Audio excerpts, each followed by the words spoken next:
Hi, my name is Keith and I'm a minimalist collector. I have been on a minimalism journey for 6 months, a slow living journey for 5 years, but a collecting journey for 4 decades. I am just a couple of days past a big comic sale where I had a table. If you follow my other videos or read my blog, you know that I've been preparing for this for quite a while, stacking up stuff, and really excited to get rid of it. The day went fantastic. I just wrote about that on my blog, so I'll put that in the show notes. And the good news is 80% of everything that I brought to the sale went. We blow out prices. I really just wanted to scrape a few dollars out of it and get it into the hands of fans instead of on the shelf of a used bookstore or Salvation Army or something like that. I wanted it to actually get into the hands of someone who would read it right away. So that was very, very successful. I shared some of my favorite interactions with people on my blog. And now the bad news. The bad news is, I don't know how much you know about math, but 80% is not 100%. It means not everything went. A couple of boxes came back, and there's more bad news. Frustrating, challenging news. We could not fit everything that I intended to minimize into the vehicle. We packed the car up as much as we could. Books are heavy, so I was already a bit concerned about the shocks on wifey's car. But we got everything over there almost. About a half dozen or 8 boxes in the crawl space of low value items remained, and then about 3, I've a pile of milk crates is what everything's in. Statute of limitations has run out on them. I think I grabbed them from somewhere 20 years ago. Bringing value to my life every day since, honestly. So some of the boxes have remained here because we couldn't fit everything in. And now I have to make some decisions. So I have purchased a table already for the next one of these shows. Some of the stuff that is here is actually my friend Brett's. Brett is the co-host of the podcast We Talk Comics, which is fantastic. If you're into comics, check out that podcast. I was on it for about 5 years. Brett and a couple others continue to run it. Brett, Mo, and Chris, and they do a fantastic job. So some of this is Brett's, which means I cannot minimize or donate it unless I really feel strongly about it, which could happen. So what I'm going to do is I'm going to sort this stuff into hold for sale, donate immediately, recycle immediately, trash immediately. Hopefully very little of the 4th category. I try to avoid that 4th category. And there's a chance that this is only part 1 of more than one video. There's probably 8 or 10 boxes all told, and a lot of it's loose stuff. So if you like decluttering videos, this is the time for you. If you're not into decluttering videos, click on the little name and it'll take you to other videos of mine that aren't decluttering videos. Also, make sure to visit my blog, ilikehelping.com, Minimalism in a Nerdy World. And I'll be appearing on the We Talk Comics podcast pretty soon in their Calgary Comic Summit. They asked me to drop by, and that's always a great time talking to local comic creators, people who are actually doing the work and getting their comics out there. Alright, I honestly don't know where to start. I've built a little platform here just to give a bit of height so I can start separating things out. I've separated a little bit. This bin, which is kind of just at the edge of frame, is a crate full of loose single-issue comics. Single-issue comics are hard to sell when they're completely random like that. If I'm going to take them to a show, maybe 4 for $1 or 2 for $1. It's honestly a lot of space for a little bit of return. One of those crates would hold a couple of 100 comics. At 4 for $1, maybe it's 25 bucks back.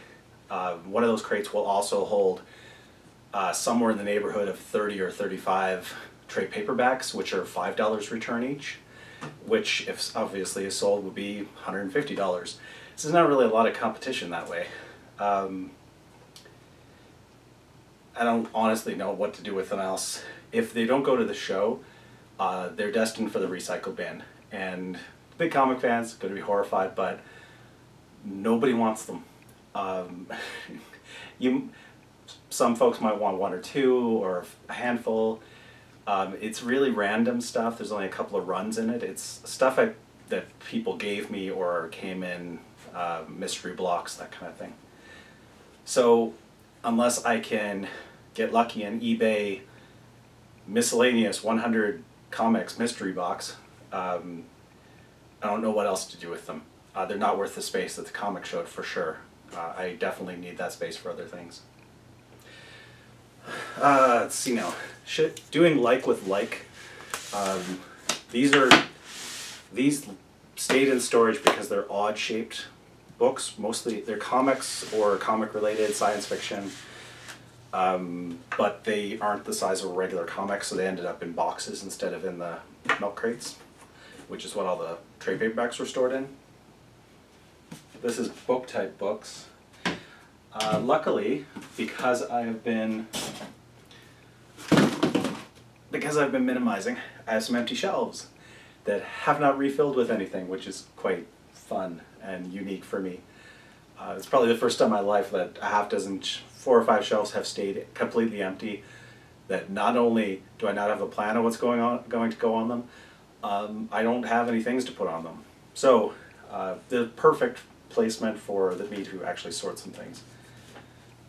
I donated most of my books. You can read about it on my blog. When my wife and I donated 300 pounds of books to a charity sale. I did hold back a few books that I thought were something that we might be able to sell at this comic show. So Star Wars, Hitchhiker's Guide to the Galaxy, Jack Kerouac, Hunter Thompson, that kind of stuff, that there's enough crossover audience. Probably I could put all these up for the same rate I've been putting up any other comic. So Neil Cassidy, that's a comic. That's there's definitely more of that somewhere. Along with the books, I also held back just a very few DVDs that were the same thing. What actually happened is we got rid of the DVDs really near the beginning of the minimizing, and I traded them to a store that does used records, CDs, movies, and they traded me 600 DVDs for 6 records. So one of them was a Beatles record though, so I get great value out of that. Some of these I held back thinking that they might go at the show for a few dollars more. This is DVD at the stand, never released on Blu-ray, does not sell on eBay. I'm not going to note that every time because honestly, if it sold on eBay, it wouldn't be in the stack of stuff that I'm going through right now. So any DVDs and Blu-rays, I'm going to throw in a separate pile. I think I'm just going to end up donating them because again, they're not worth the space when I'm actually doing the show. There's a lot of odd action figures. These are definitely Brett's. Still in package, Osborne's. Any packaged action figures definitely get held for the show. There's a lot of loose action figures, and those become a question mark. I need to do a bit of balancing because loose figures take up quite a bit of room. They don't have a lot of resale value. When I was at the show just this past week, actually, the table next to me had just bins and bins of loose action figures, and I saw people pick them up, look at them, put them back, and walk away. So if you have a small box if you have like 1 box of them and they're really good stuff, some of these are good. Stuff like Scarface, just a tip for you if you're selling stuff like this, pack it up in a bag. Not promoting plastic bags, but you do what you have to do basically. Recycle the bag afterward. Package them up so that all the pieces and everything are in one spot. They're not getting banged around or wrecked as you're trying to get them to go away. I also have a lot of this kind of stuff. It's a Wonder Woman Pez Dispenser. This is a Star Wars Lanyard. This is the kind of stuff I either bought, on a whim because it was, $3 or $4, or came in a mystery block, which is what this is. I probably have about a box of that kind of scattered in here. I think that what we've been talking about is to make little kids grab bags with a half dozen of these kinds of things in it, and then charge a couple of bucks for it because people still love surprises. Honestly, I was hooked on mystery boxes for so long, not because of the value of the things that I was getting, it was the surprise and the joy when I opened them up. Mystery boxes are the thing that has accumulated the most junk in my house in the past 4 years. I had a lot of fun doing them. I was often getting 1 or 2 a month. And the problem, though, is that they're the least intentional way of buying things, to be completely honest, in the geek world, because they are a box of themed items, sometimes themed. If you deal with some of the ones, the more broader ones like Loot Crate, for example, they're not always themed, they're just stuff. I don't think there's anything less minimal than someone else choosing a box of stuff and then you pay for it. It strikes me as the anti-minimalist product, the least intentional way to buy anything. You are literally giving people money so that they can give you things that you do not even know will bring you joy, and probably, I'd say 4 to 5 items in there won't. And the 5th one might only be, ironically, for a little bit. So, for now anyway, any of these things that I think a kid would enjoy, use Pez Dispenser. I don't know, it feels weird. Is that a thing? Like, I know Pez is collectible, but like as a separate thing, it just feels like it's a candy dispenser with no candy in it. So, I don't know. I may need a second opinion on that one. I'm going to box those up separately, and then if that's what we end up doing, making those little kits. If not, the whole thing will just get upended into a bin, unfortunately. So I need to start pulling some boxes aside so I can throw this one place or another.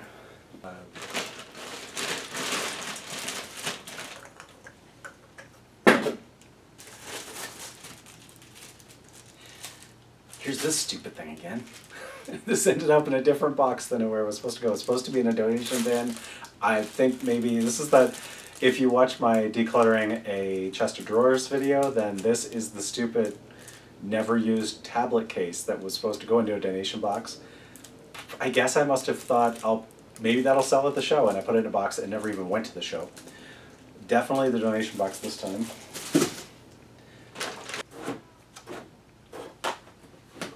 If you want a little peek into whether this collection was that curated to start with, I do not remember buying 3 of the... I've got 9 movies in front of me here. I do not remember buying 2 of them. One of them was a gift. One of them I bought because it came with a necklace. That would be the Hunger Games. It came with a really nice necklace that I think is long gone. Kind of hope it's long gone. And this one, you think about, you're going to have a really curated collection, especially when you go from DVD to Blu-ray. You're like, I'm going to be more careful next time. Yeah, this is a copy of I Love You Man, starring Paul Rudd and Jason Segel. Nice of Rashida Jones to not even get... She gets to be on the cover. Her name doesn't get to be on there, but she gets to appear on it. That's nice of them. Come on. Seriously.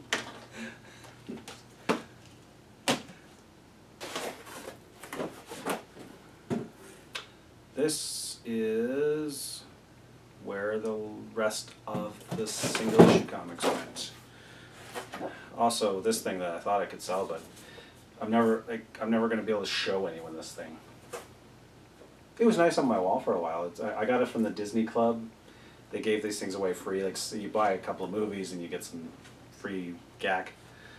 This is just it's a production design from Pirates of the Caribbean, but it is not numbered or anything, so what it actually is a piece of paper, which is readily recyclable.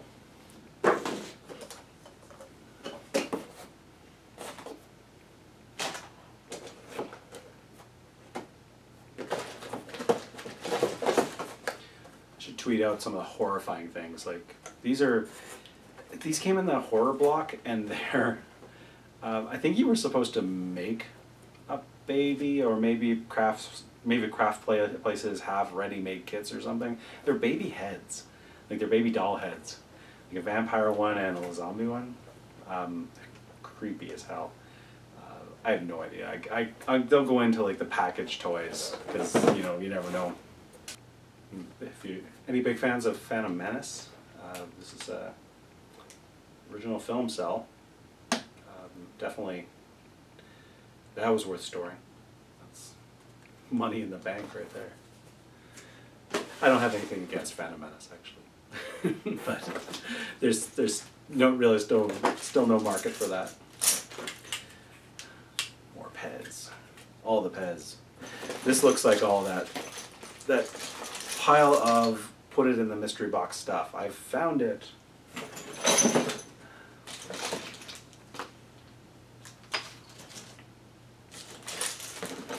It's the mother lode of odd-shaped items. Before I started decluttering, this kind of thing was all over my office. Every surface had, you know, little tiny figures everywhere. And you know, you can't actually see this stuff. Like it's always the irony of when you have 1,000 of these little things is you can't clearly look at anything. You're kind of overwhelmed. It's like where's Waldo? If I have this little tiny Catwoman action figure, it doesn't matter how cute this thing is. If it's surrounded by 1,000 other action figures, no one is ever going to see this. That's exactly what it's like when you've got a cluttered geek space. Nothing pops out because it's just this wash of color and shape. And by removing all of these little things and keeping only the pieces that I really, really love, I notice them more, I see them more. They make me smile more.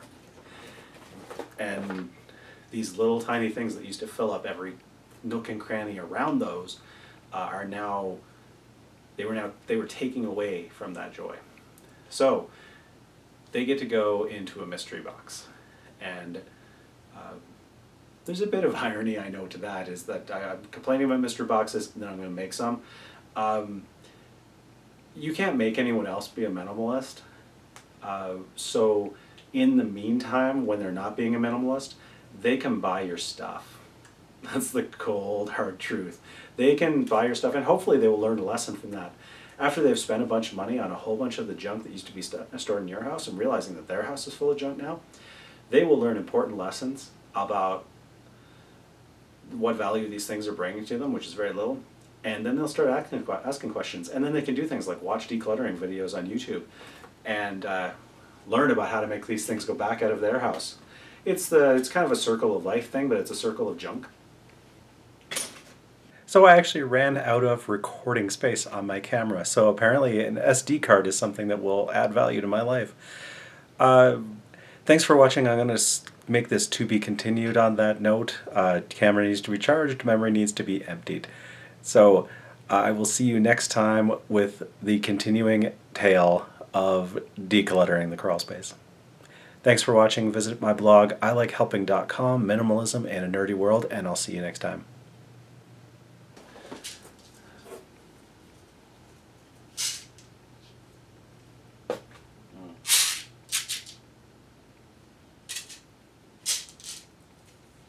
Hey, one of these, you know, for kids.